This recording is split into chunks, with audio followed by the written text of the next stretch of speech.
I rise on behalf of the California Legislative Jewish Caucus in support of H.R. 25.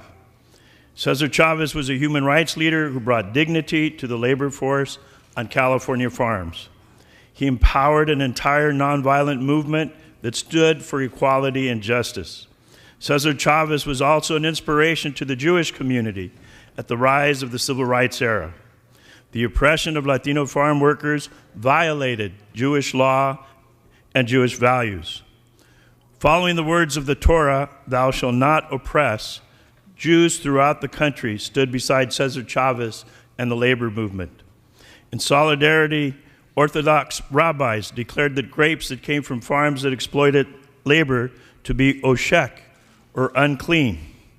This morning I heard the story from Mark Grossman, who worked with César Chávez for $5 a week. Mark Grossman tells the story that César's wife, Helen, was opening up letters with her sister. And as they opened the letters, they noticed that many of the letters written with the checks donated to the United Farm Workers, the sister said, all had the same name, Rebi. Helen had to correct her sister and say, that's not Rebi, that's Rabbi. All those checks coming from rabbis across the United States.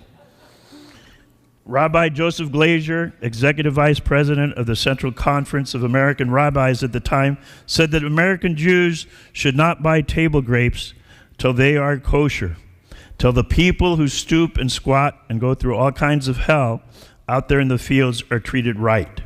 Those grapes are not kosher. Activists driven by Judaism's teaching of social justice sought to improve racial and economic equality to migrant farm workers in California. I had the honor and the privilege to march with César Chávez. Back in 1975, I marched from these very steps to Modesto to boycott Gallo wine at the time.